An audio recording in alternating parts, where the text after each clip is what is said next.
Hi, this is Mrs. Young, the school librarian, and I'm going to talk to you a little bit today about living during the Los Angeles riots. So, a long time ago, as you can see by that picture of me and my husband, I lived in California. My husband was in the Marine Corps, and my first teaching job was out in Huntington Beach, California. And we actually were living near Los Angeles during the riots. So, this happened between April 29th and May 4th, 1992. And I'll show you where we lived. We lived here in Costa Mesa, which was actually in Orange County, the OC. And my teaching job was in Huntington Beach over here. Our school was just about a half mile from the ocean, which was awesome. And the rioting started in this area here. So it wasn't too far away. This is maybe 25 miles or so. And I'll explain a little bit more kind of how it spread and how it was really scary. So I know this is a really grainy screenshot, but it all started with the Rodney King police brutality incident. And I was again living in California when this happened, and we realized what was going on. The thing that really struck us, and the video was all the time on the news and that kind of stuff. The thing that was really striking was that there were 4 officers involved in the horrific beating, but there were 17 police officers that stood around and watched this, and that was really, really disheartening to me to hear. And then again, I've got some background here. My husband is currently a police officer, has been a police officer for 23 years. And when he was in the Marine Corps, he actually went in to be in the military police. He ended up being attached to a helicopter squadron and was in Marine Corps intelligence during the first Gulf War. But so we kind of have a different perspective, like, being supportive of the police and that kind of thing. But this was unsupportable. I mean, the beating was awful, everything that was happening. So, we had this background information that was going on that we knew about. So when the trial actually occurred of the 4 police officers, there was so much in the news about not knowing what was going to happen in terms of, if the officers were found not guilty. One aspect of the Los Angeles community was going to be very angry, and if they were found guilty, another part of the Los Angeles area was going to be very upset as well. And so there was really this push and pull.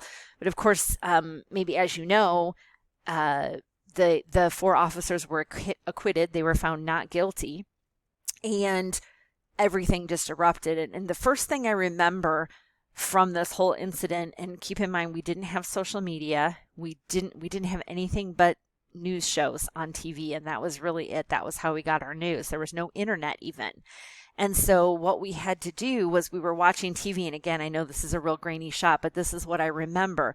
At the intersection of Florence and Normandy in South Central Los Angeles, which is now called South Los Angeles because they kind of changed the name because of the connotations that went with South Central. But there was a white truck driver that was pulled from his truck while he was at a stoplight at this intersection and just horrifically beaten, with the thought that, it was retribution for what happened to Rodney King. So that was the first thing I remember. There were helicopters flying over recording this man, Reginald Denny, being beaten at the time. And we were just watching the news going, what on earth is happening here? And it went to people setting fires everywhere. And so you can see in this picture is just one example, cars were being set on fire. And the thing that was interesting to me was that places where people lived were being they were setting their own stores and their own neighborhoods on fire because of their anger over this situation. And then it really turned into something else as we were watching it on the news. It seemed to not be about the injustice of what had occurred with Rodney King and the police officers, but it turned into people looting everywhere, people of all races looting and setting fires, and it was just this lawlessness that was occurring in this area. And what was really scary about it for me, I'm going to go back here for just a second, is that it began stretching into areas that were getting closer and closer to my house. And so I was really afraid, again, and I was teaching at the time. I was afraid to drive to work because by driving to work, was somebody going to pull me from a car, or was something going to happen? My students were petrified to come to school because they didn't know what was going to happen during that time and if they were going to be kept safe. And that was what was really kind of the scary part for me, is that we just had no idea what was going to happen. We'd never seen anything like this before.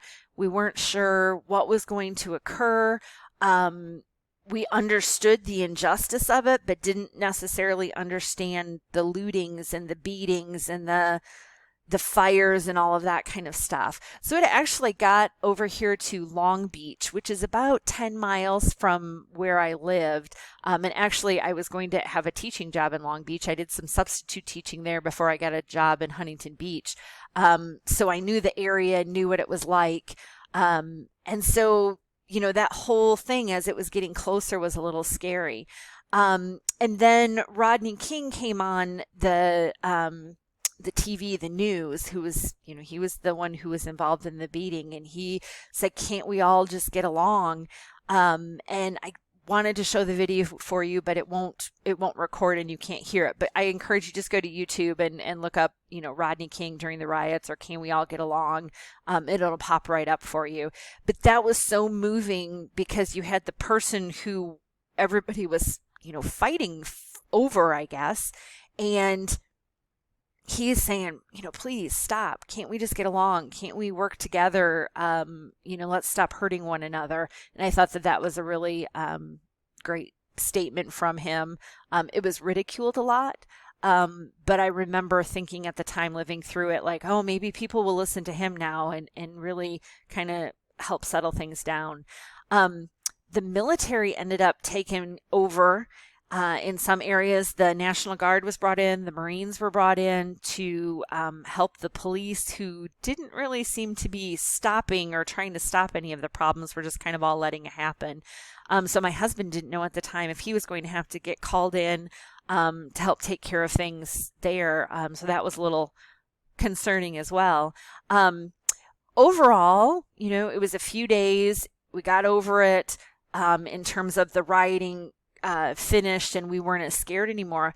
But I will tell you, it's one of the main reasons that we moved from California and came to Indiana, because we felt like we wanted a safer place to live and raise a family, and we didn't necessarily feel that safe there at the time. So that's my story. It was an interesting time to live in. I'd never experienced anything like that before or since.